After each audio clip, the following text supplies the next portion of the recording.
Um, I suppose I ought to announce the first speech to the Libertarian Alliance on behalf of Sean, who's apparently the leader of the Libertarian Alliance. So it's changed as good as the rest. And I hope that it's a very good talk, and certainly it's most welcome to talk to us, Sean. Are you ready? I'm ready to go. Thank you. Thank you, David. Thank you, Jan. It is now 25 years since many of us spent time in the same room on terms of friendship. Tim and I think that 25 years is far too long, and we do rather hope that it will not be another 25 years before we do this. There are not many libertarians in this country, and many of them are here around this table, and no one who is a libertarian can be other than a friend. And so thank you very much for having me tonight, and I hope that you will have almost as much fun as the Hare Krishna people across the road who seem to have rented the United Reform Hall. So there's more of them. There's more of them. Okay. Islam, our enemy. Now that's a title which will get many libertarians immediately on the defensive. Islam is not a thing, it's a system of ideas that guides the behaviour of Muslims. And who is us? Who is we? Well, is it England? Is it Western civilization? Is it Christendom? I don't know. I don't think that I'd like to specify what I mean by our or we. That's something I'm sure which will come up in the questioning. But I hope you will bear with me if I just take it as read when I talk about Islam, our enemy. I'm talking about us in some loose kind of way. So that being said, the answer is yes and no. Islam is our enemy, and Islam is not our enemy. Let me begin by saying how Islam is our enemy. Until about 1600 years ago, the entire Mediterranean coastline was home to Christian civilization. Egypt, Syria, North Africa, Asia Minor, those were areas far more Christian and far more classical Western in their civilization than places like Germany or indeed even England. But then, in about 644, 634, the Arabs burst out of the desert. They burst across the frontier into the Roman Empire. They took Syria, they took Egypt, they took North Africa. They then crossed over into Europe and took Spain. And then the battle lines were drawn for over 500, 600 years. And then Islam began another advance, moving into Asia Minor, or the territory of modern Turkey, and stripping the Byzantine Empire of its core territories. And then once Byzantium had fallen in 1453, they poured into Eastern Europe and then into Central Europe. They reached Vienna in the 1520s. They reached Vienna again in the 1680s. A number of years ago, I wandered around my wife's country, Slovakia, with her parents, and we looked at many castles which had been built in the 15th and 16th centuries in order to defend the Habsburg Empire from the Ottoman advance. And again, many years ago, I was in a small town in the middle of nowhere in Slovakia called Banská Štiavnica. There was a 15th century church there, and on the walls there was a mural depicting a victorious defence of the city against a Turkish siege sometime, I think, in the 15th or 16th centuries. It's hard to date things for Central Europe because the styles were often somewhat behind those of Western Europe. And so, in that sense, Islam is the enemy of our civilization. Islam has been the enemy of our civilization for well over 1,000 years.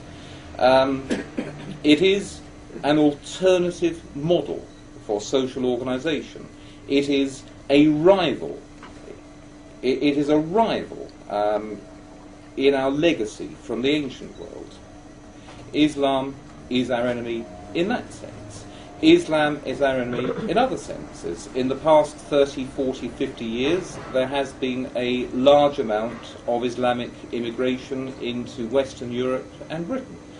And the Muslims, not all of the Muslims, have been entirely happy to come and live in a country like England and to leave it unchanged. I remember reading in an Islamic publication some years ago, you must bear in mind that England also belongs to Allah. It is regarded as a duty on the faithful to bring over non-Islamic territories to the Islamic faith by conversion in one way or another.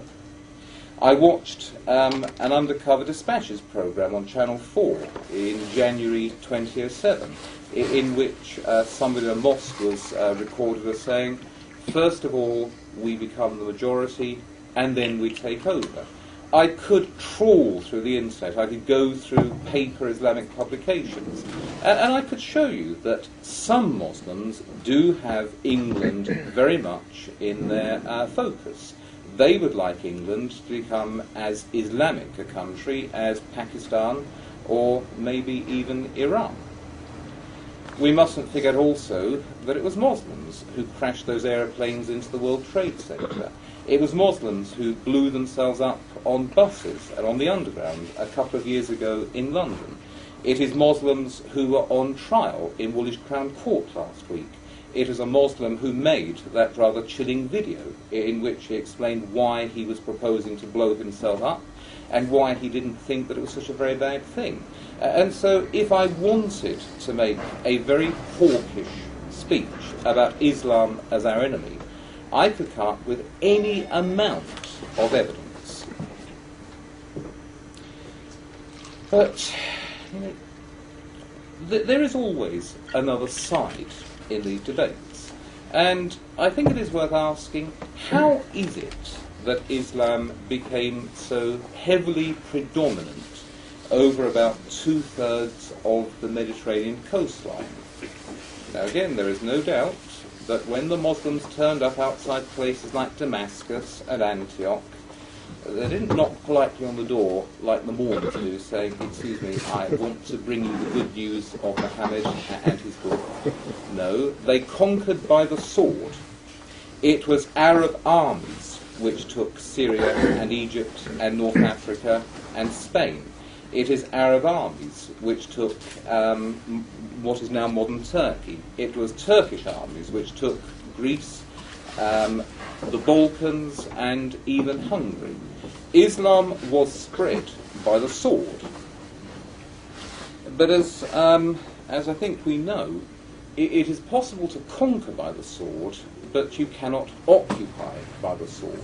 One of the reasons why Islam did not simply wash over those territories and then drain away was because the Muslims did have something to offer their subject peoples that they had not received from their former governments. The Byzantine Empire was not a particularly libertarian place. It was a place of very high taxes. It was a place of very severe economic regulation. It was also a place of what we would now regard as lunatic religious intolerance. If you spend any amount of time looking through the course of the Arian and Monophysite and Monothelite disputes, you might assume that the human race, or at least our part of the human race, from about the year 400 to perhaps the year 800, had gone collectively insane. And what the Muslims did when they conquered Syria and Egypt and North Africa and Spain was to cut the taxes that people paid, in most cases to sweep away the regulations of their economic and personal behaviour, and to stop all religious persecution. Islam is not an intolerant religion in the way that Christianity, through most of its history, has been. It is not the case that if you're a Christian in an Islamic country, you will live on terms of perfect equality with your Muslim neighbours. There are systematic religious discriminations against Christians and against non-Muslims. But these, in very few times and places, have been particularly burdensome. And Islam does have a remarkably good record on human rights over most of its history, and it has a remarkably good record on human rights over most of its history compared with Christendom over most of its history. Even today, there are religious discriminations in this country against Roman Catholics. Most obviously, Roman Catholics are not allowed to stand in line for succession to the crown. Roman Catholic churches are not allowed to have bells. Roman Catholics are not allowed to have religious processions in this country. Now these laws are mostly in abeyance, but when they were made, they were strictly enforced. It is only since about 1830, 1829, that Roman Catholics have been able to sit in Parliament.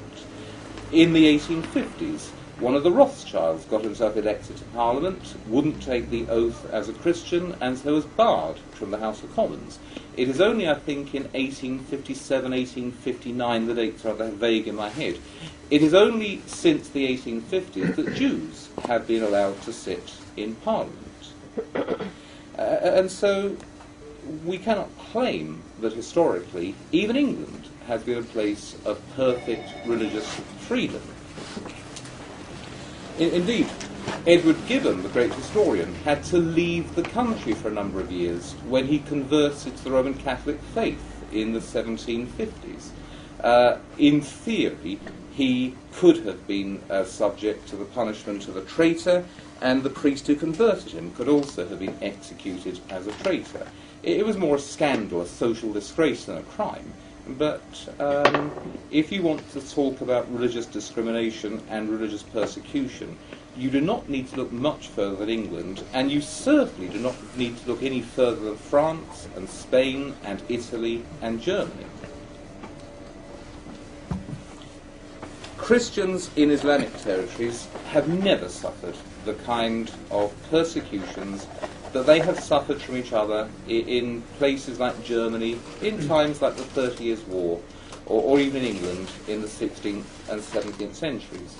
We're told that the position of women in Islam is grossly inferior to that of men. And it is. My university is not very far from quite a large mosque in Whitechapel. And every time I go past it, I have a little laugh because I see an enormous grand entrance which says gentlemen, and a little tiny side entrance which says ladies. Now, you don't have that in Christian churches. Not, of course, that many people go to Christian churches nowadays.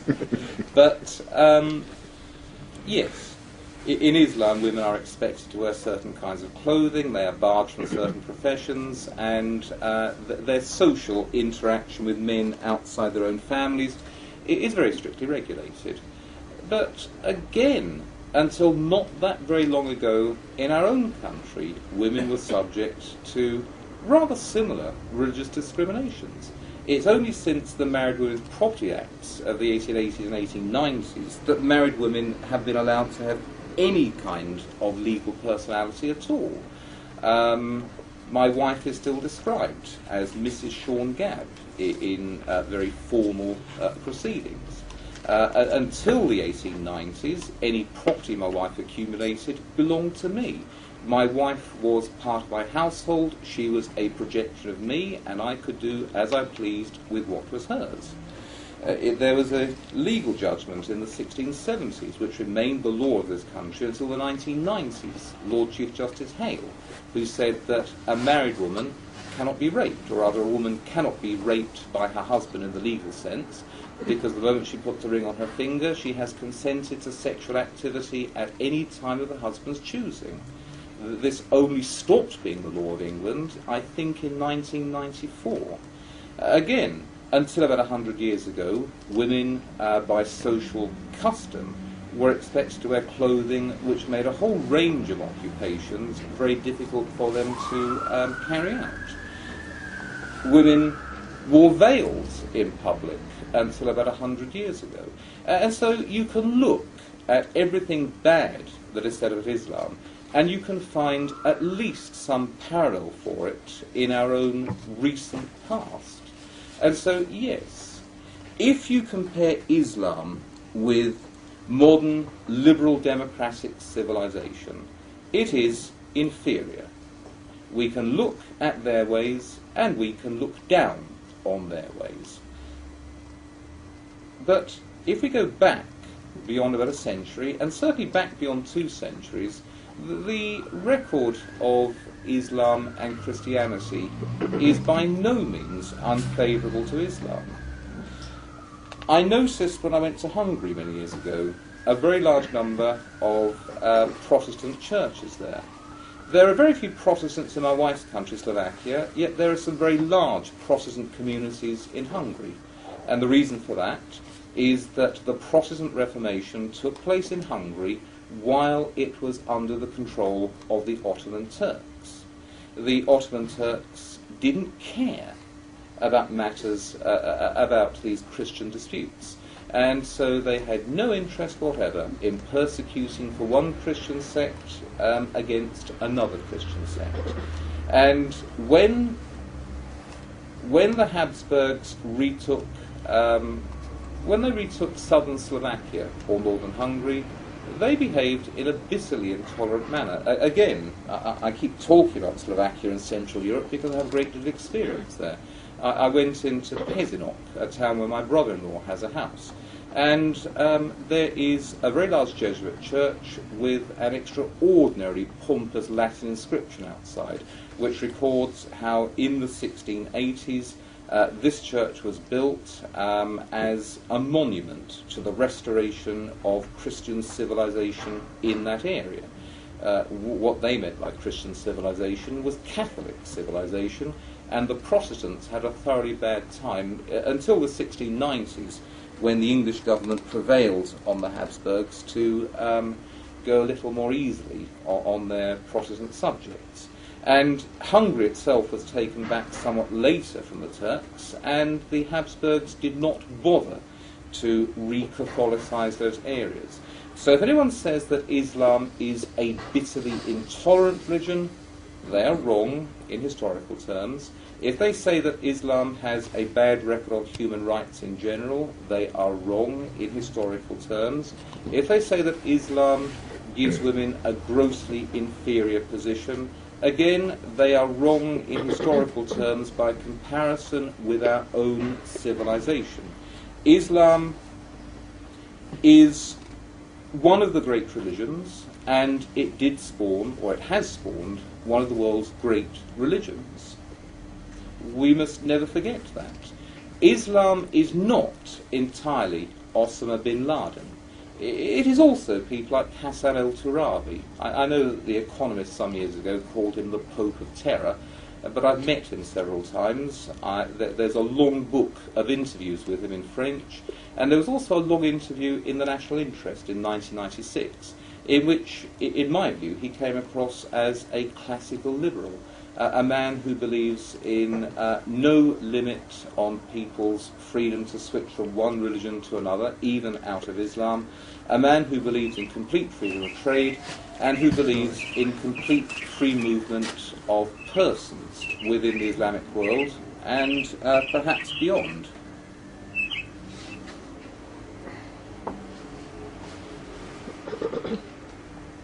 Okay.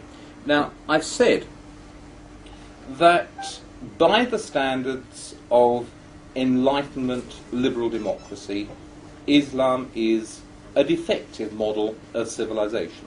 It compares extremely well with all others, but by the standards of Western liberal democracy, and I'm using various phrases to cover what we all understand to be, by the standards which we regard as good standards, Islam is a defective religion.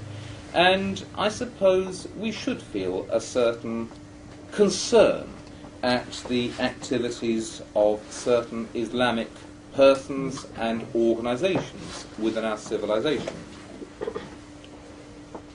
However, I say that when you compare Enlightenment liberal democracy with Islam, Islam is wanting. If you compare Islam with our actually existing civilization, or with the civilization to which we are rapidly moving, I'm not sure, to be honest, if Islam is necessarily that defective. In 2003, I read a book published by Civitas. It was by Caroline Cox and it was by Caroline Cox and somebody else's name I can't forget. Not a very memorable person. And this made the usual accusation against Islam. It makes no distinction between church and state. It does not allow any room for objective scientific inquiry. It does not believe in human rights. Well, yes, of course there is some truth in that. Of course there is some truth in that. But the question worth asking is to what extent our own civilization is any other than that. Our own civilization as it stands, makes no distinction between church and state. Oh, if you regard the established faith of our civilization as one of the various denominations of Christianity, of course there is a distinction between church and state. And I think the British Humanist Association, with complaints about those 26 bishops in the House of Lords, is barking up the wrong tree. Because mainstream Christianity is not the established faith of our civilization. The established faith is politically correct multiculturalism with a dash of greenery. And once you accept that, you can see there is no distinction whatever between church and state. There is no room for a private sphere. These people believe that in order to save the planet, or in order to create a better civilization, nothing should be allowed to stand in the way. There is no room for the private. In how many Islamic countries would it be illegal for me to take out a cigarette in this room and light it? I can't think of any.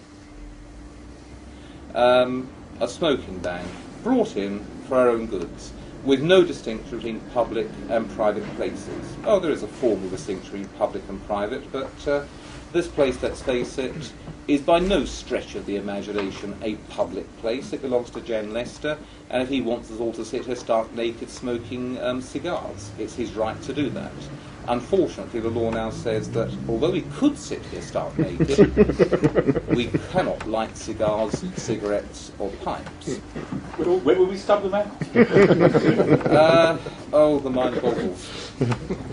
But we have a political order which is out to ban incandescent light bulbs, which is imposing all sorts of lunatic rules on how we dispose of our rubbish. You can go through it. There is no distinction between public and private. Our own civilization is increasingly despotic in small ways, if you regard incandescent light bulbs and smoking as small things. It is also becoming oppressive in large things. Habeas corpus in this country will may now already be a dead letter. Freedom of speech, well, that is going, or has largely gone. Freedom of association, that has gone, or is very quickly going. We are moving towards a civilization in which we should be watched 24 hours a day, 7 days a week by various kinds of electronic device, and in which the way in which we behave in front of those electronic devices will be recorded and used against us in some way in the future. One of my Islamic students said to me a few years ago, Sean, if those speed cameras were to go up in my country, which is Syria, a political tyranny, if speeding cameras were to be put on the road in Syria, we would drive up to the cameras, pull out our guns, and shoot them off the lampposts. Because although Syria may be a political tyranny, Syrians are allowed to have guns for their own defence. And the idea of being photographed as they drive along the roads would be absolutely abhorrent to them. In most Islamic countries, there are rather strict rules on entry and search into private premises, partly to do with the special status of women and children, but increasingly our own restrictions on entry and search into private places are rather less, they're rather less strict than in many strict Islamic countries. And so, if I had to choose a civilization, of course, I would choose Enlightenment liberal democracy. As I keep on saying, it is vastly better than anything any other civilization has ever had to offer. But we are moving out of that phase. Liberal democracy appears to have been one of the stages through which our civilization has passed, and we are now moving to something much nastier. And when I see radical Islam, I think this is alien, these are not my ways, I don't like it, and I look at Islam with a certain historical perspective in which it has been our enemy. But we're very rapidly coming to a point where if I had to do that rules test, where I have a choice about in which civilization I'm born without knowing in which position I'm born, I might not turn Islam down without further investigation. So, Islam our enemy? No. No. I come back to the war on terror. As I said, there's no doubt. Look on the internet and you'll find any number of doubts, but there's no reasonable doubt that the people who blew up those towers in New York were Muslims. There's no reasonable doubt that the men who blew themselves up in London 3 years ago were Muslims. And the men in Woolwich Crown Court, they also were Muslims. But why did they do it? Did they do it because they hate our freedom? That's the neocon line. They do this because they hate our freedom. Well, if I were a prospective suicide bomber, I don't think I'd blow myself up to help destroy Western freedom. I would just go away and wait.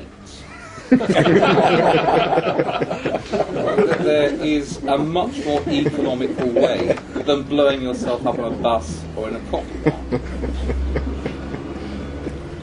To some extent they blew themselves up, to some extent they're waging war, because they look at this in historical terms. They do not regard the First Islamic invasion as over, and they do not regard the Crusades as entirely over. This is part of a war that has been going on for 1500 years, and which they believe will go on until Islam is triumphant throughout the world. That is part of what drives Islamic terrorism, but a very large part, I won't say the majority because I'm not able to speak with that kind of precision, though I believe it is. A large part of Islamic terrorism is driven by the fact that we will not leave them alone. We keep invading their countries and dropping bombs all over them. We keep imposing ruthlessly tyrannical governments over them. We have spent the past, let's say the past 70 years, pushing these people round in ways which, when you think about it, have caused them to behave with great forbearance. If we want... If we're worried about a war on terror, we need to look at the wider context in which this war is being waged. We need also to look at the fact that our authorities do not need a police state in order to wage the war on terror. They want a war on terror in order to create a police state. Yeah. And so, Islam our enemy? Yes and no, but I'm rather inclined to say no. I don't often sit on the fence in these matters. I'm usually very much one way or the other. But with the question set me, Islam our enemy, I don't know. I don't think so. So I've spoken for about half an hour, isn't it? Yes, 40 minutes. Oh, 40 minutes. Okay, well, I'll shut up and we'll throw the floor open. Thank you for listening to me with such good humour.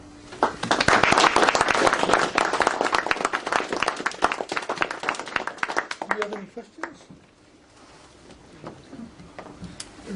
I think for a subject like this, it's more comments than questions. Well, questions or comments? Sorry, I missed a good part of your portion of the talk, which I apologise for, and so I'm sorry if this question has already been answered. But I would just ask about the fact that if it is true that we've got 2 million Muslims in the country, and there is some say a sort of drive towards some inclusion of Sharia law, and what your thoughts on that are, given that it's less free and more intrusive than our traditional common law, which we want to push back to. Yes, Sharia law is less liberal and more intrusive than the old common law, but the old common law has largely been abolished. There are 2 million Muslims in this country. Some people might find that cause for regret, but the only thing we can ask is, well, what can we do about it? And I think that it is only reasonable that certain aspects of Islamic family law should be recognised in this country. There is a difference between hand chopping and Islamic rules on divorce and custody and adoption and intestate succession. And I think it only reasonable that Muslims should have their own private ways accepted and within them it's respected by our own courts. I mean, what else can you do? We can't throw them out, and we can't force them to convert to Christianity. And so what do you do?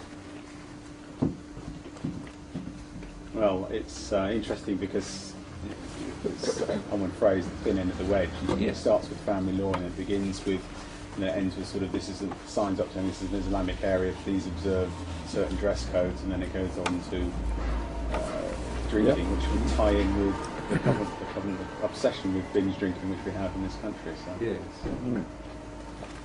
John and then Tim. You said the camera around, Tim. Sorry? Do you want to swing the camera around? Yes, I'll do that in a sec, sorry. You said our courts, Tim, but of course from a libertarian point of view they're not really our courts, and we don't even approve of what they do here. So if they want to set up anything on a purely contractual basis from a libertarian point of view, that would be fine, and probably save a lot of tax money as well. But why should they have this privilege? It should be extended to us. Obviously, I agree with Jan.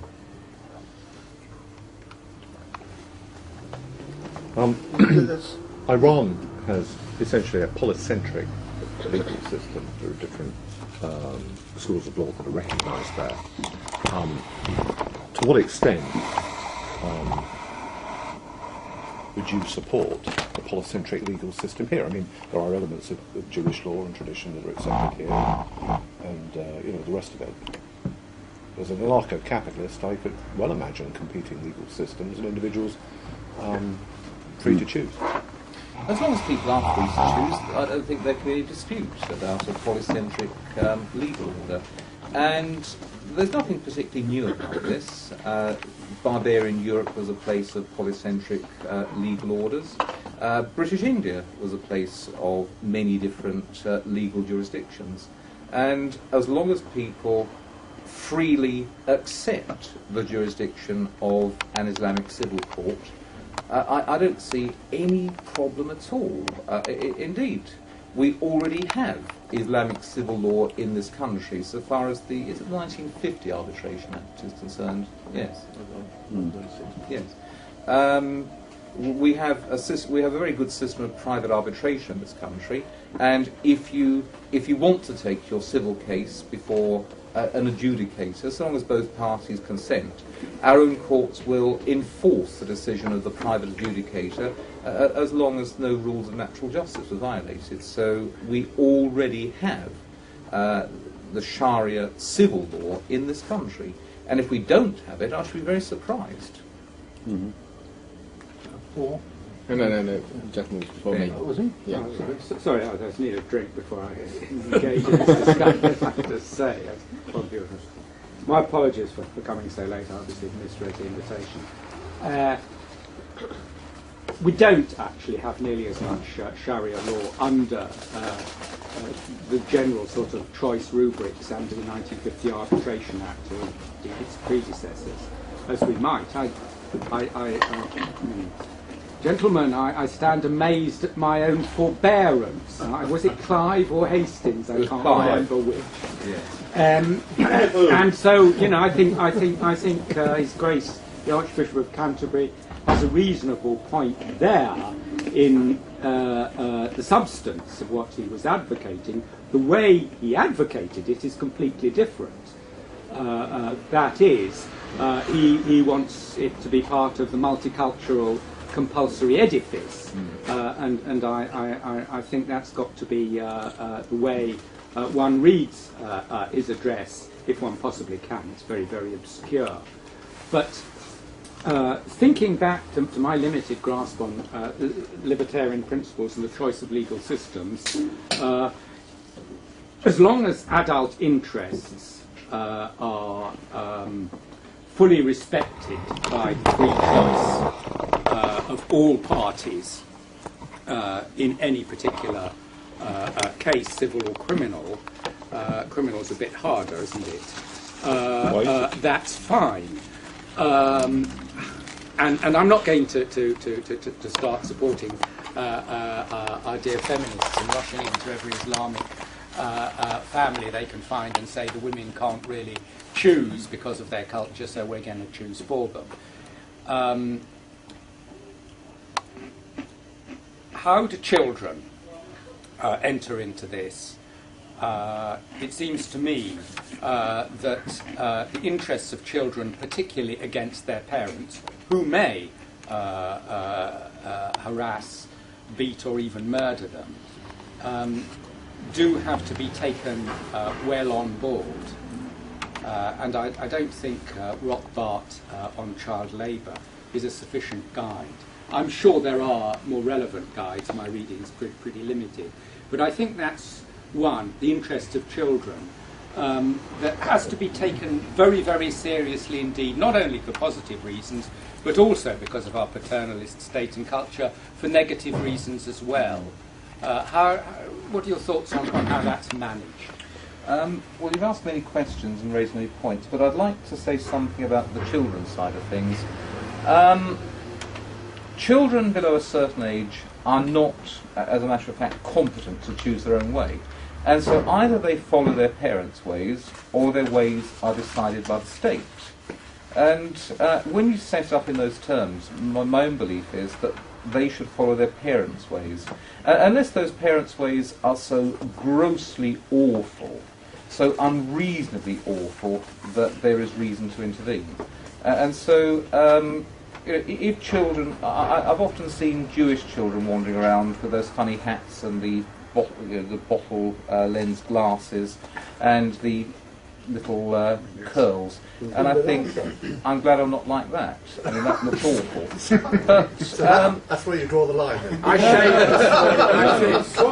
No, what I'm saying is that that either these children are brought up to follow their parents' ways, which are not grossly awful, let's face it, or their ways are decided by the state.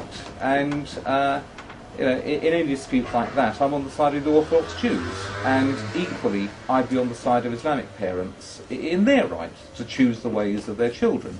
Doesn't mean that I would accept female circumcision, though that is not really part of Islamic culture, that's pre-existing African culture.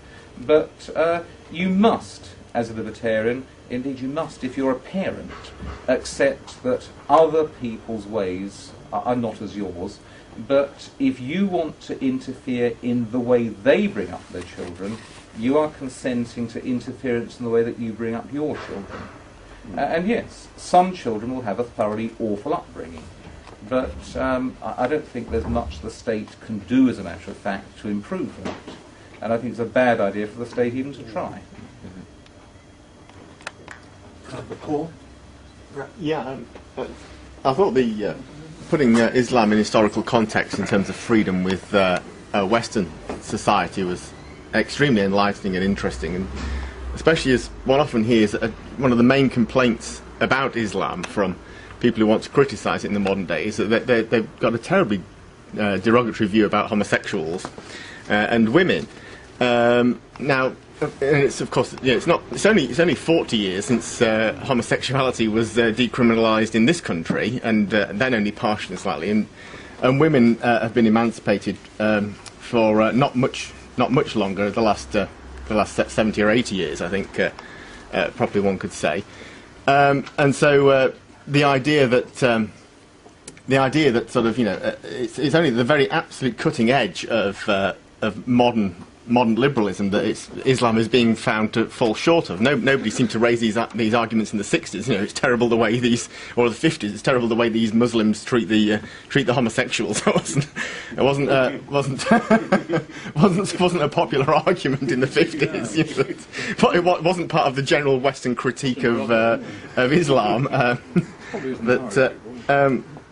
But it certainly is now. But what I find most odd is the way what Islam sort of how it's not so much how they present themselves, but how they're interpreted by our own rulers and opinion formers. And you said that our ruling ideology at the moment is a dash of sort of welfare collectivism with greenism and things like that. But it seems to me what's going on is in this politically correct world where various groups have to be accommodated. The private sphere is entirely moribund, and various groups have to be accommodated. Everything's public, and then it's sort of the state somehow adjudicates between. We all don't cause offence to each other, and we all have to have these things. That Islam seems to have sort of found itself as part of this. So you've got people complain about the homosexual lobby getting their rights, and the Greens getting their way, and the Islam, and all these various mutually contradictory ideas are being probably talked up to hyperbole by their campaigners, and then are clashing and being resolved. And it seems to me that what's going on is sort of a kind of shattering as we sort of get closer and closer to this sort of point, a shattering of all these various postmodern ideologies as they sort of clash and rub against each other and fail to achieve orgasm.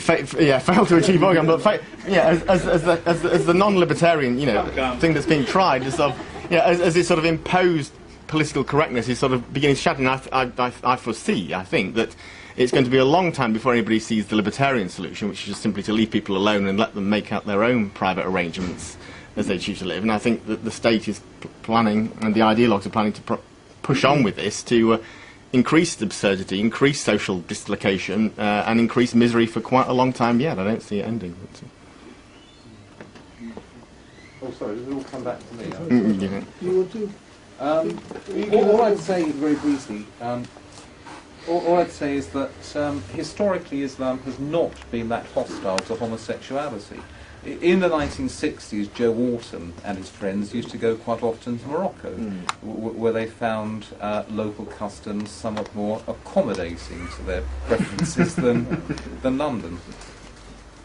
That was when Morocco was part of France. Ah, yes.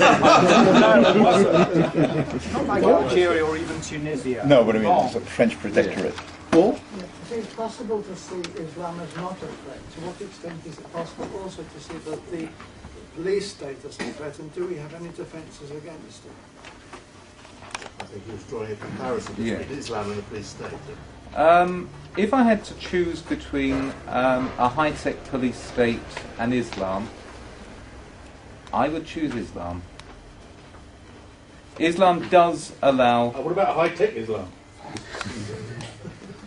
Well, that's not something currently on offer. That would be an interesting one. But I must admit I am so alarmed by the way things are going in this country that I do not regard Islam in itself as particularly awful. It's not low tech, it's Islam is certainly not low tech. It's an internet phenomenon. But Paul, now it's Christian. Yes, well, Sean, I think I quite agree with the historical perspective that you've given us.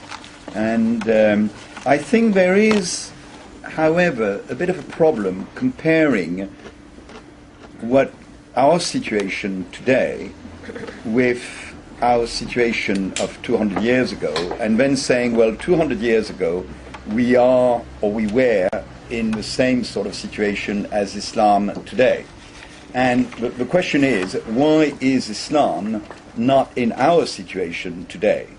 And because when you make the sort of forecast that we are going downhill and that we are, in a way, going back to our own sort of pre-Enlightenment, liberal democracy sort of society, at least we have had that period of enlightenment, which we can look back to and say, well, things were good in 1900.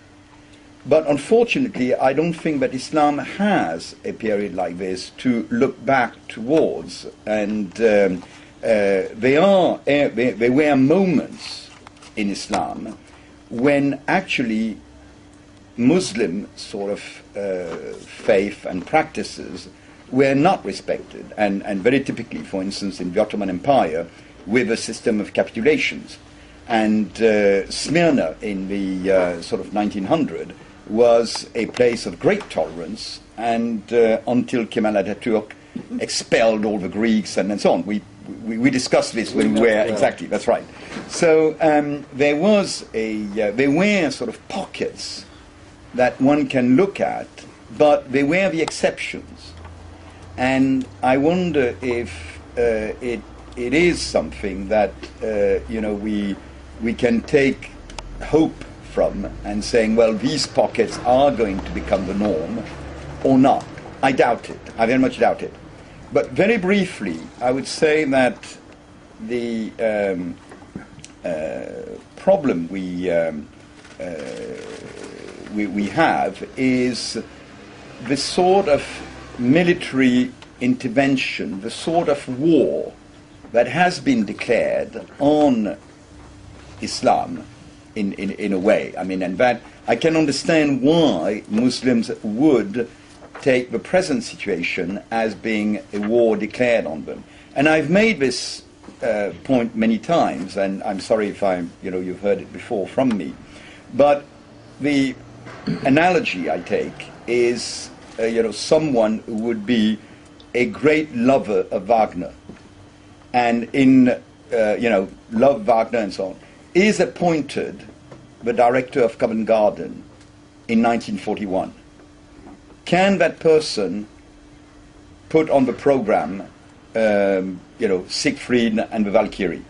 In 1941, it's impossible. And of course, today, I'm sure you have a lot of people in the Islamic world who would like to read or will have read, Murray Rothbard and Ayn Rand and all these good thinkers, Milton Friedman and so on. But they are Jewish, and reading these authors, reading authors that are heralds of capitalism, liberal society and so on, is being a collaborationist, is being a traitor to your kin, to your class, to your country, to your faith, and so on. That is what war does. War summons people to take sides. And a lot of liberal, or I would say sort of pre-op liberals in the Muslim world, will say, well, we can't join these people because they are our enemies. And I think that is a real problem. Although there's not much we around this table can do about that, we could contribute to a state of affairs in which these people could say, well, our enemy is the British and American ruling class. Look, there are many liberals and libertarians in the Western world who are not our enemies, and we don't want to be their enemies. Now, I do accept that we seem to be approaching a point where you must choose your side. And I've sat here very bravely saying, well, if I had to choose, I'd choose Islam, but if I were forced to choose, I'm not sure that I would. But you see, I just don't want to have to choose. I don't want a war with Islam. I don't see that a war is necessary. I'm not actually sure that we can win it. And it is a war brought on us by a British and American ruling class and various military industrial interest groups. It's as simple as that. If I just may add one thing, I think actually the war against our civilization is not so much a war waged by Islam, than my own leftist intellectual. Yes. I mean, nobody can be more critical of our free society, of our liberal society, and so on, than Polly Toynbee and people writing in the Guardian and the Nouvelle Obs in France and Le Monde in France and so on. I mean, they do all the job. I mean, all the work. So let alone, you don't need to bother about ayatollahs and so on. The enemy is really within our society. The enemy is our own ruling class.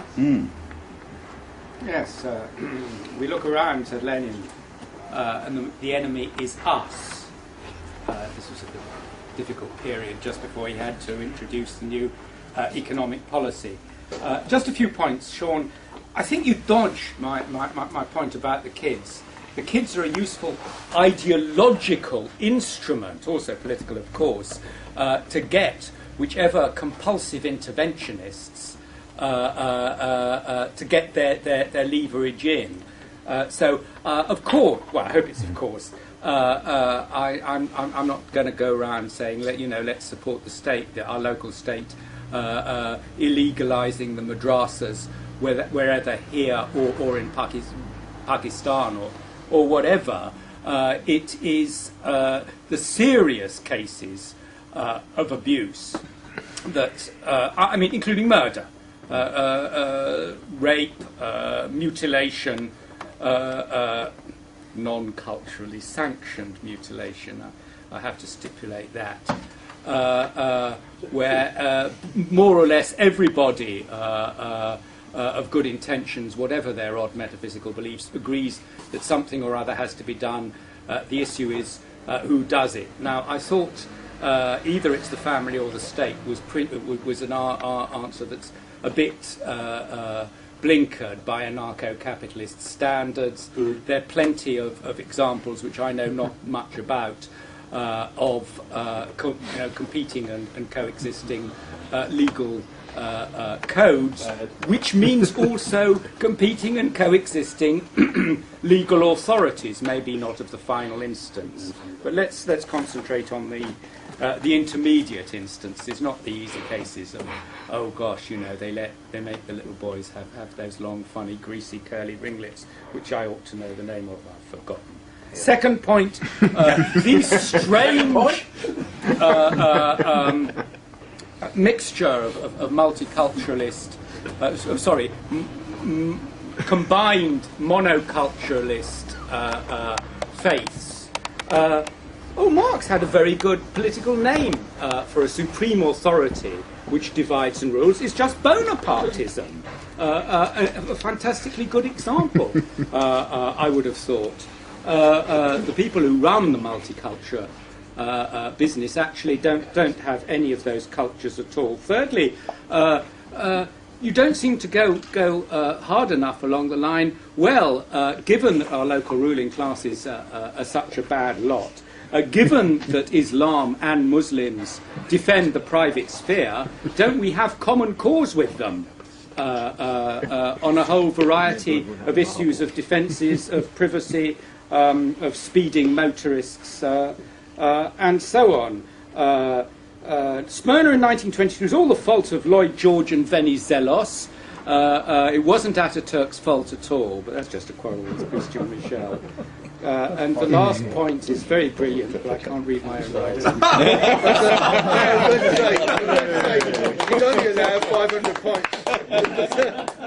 But I'm sorry if I've got... It's Paul next, then Bob, and then this lady here. I know. She was here earlier.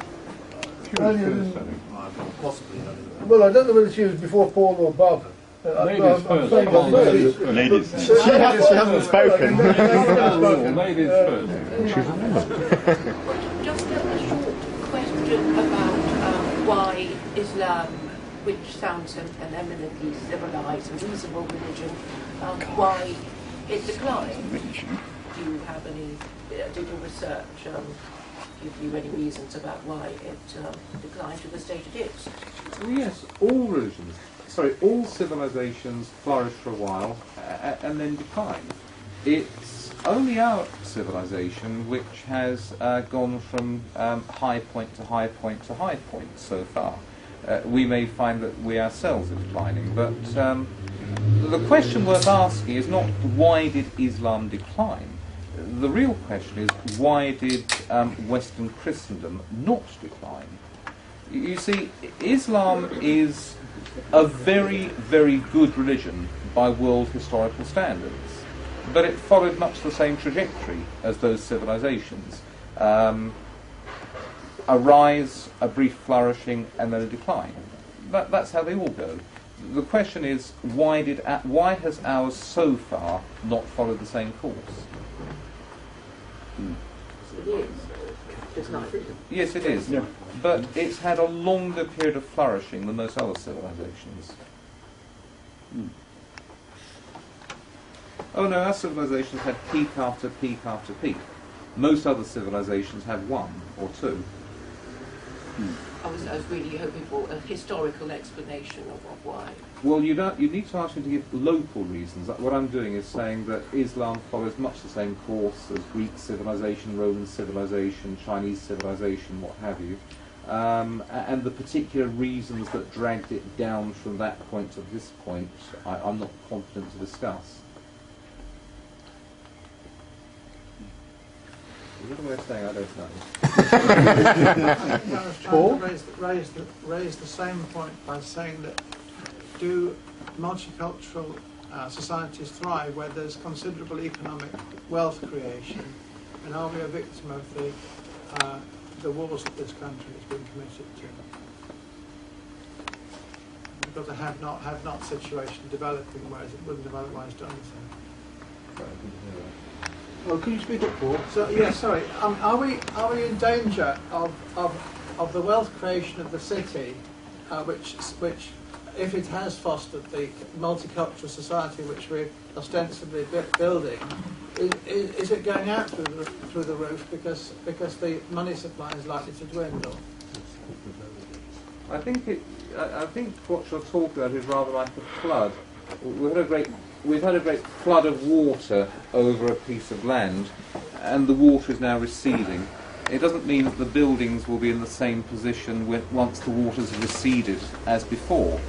And so it may be that multiculturalism was enabled by the great enrichment of the past 40 years, but as soon as that enrichment ends, multiculturalism and its consequences will not go away.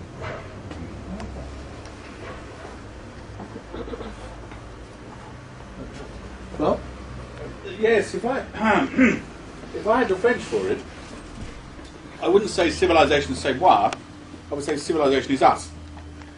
Because it's not the ruling party, it's not the establishment that is our civilization, thank God, it's our politics. Certain things are forced upon us. But civilization is more what isn't forced upon us, in other words, what spontaneously grows and pretty much tries to endure. So it's quite likely that our civilization will see off both radical Islam in this country and see off political correctness and greenery too, with any luck. In other words, radical Islam has more to fear as an ideology from British common sense and secularism and leaving people alone than it has to gain. That's why in some ways the Islamists are thrashing around, because they probably can see that in a couple of generations' time there'll be a kind of liberal Islam in this country. We hope. A liberal country going to be liberal in.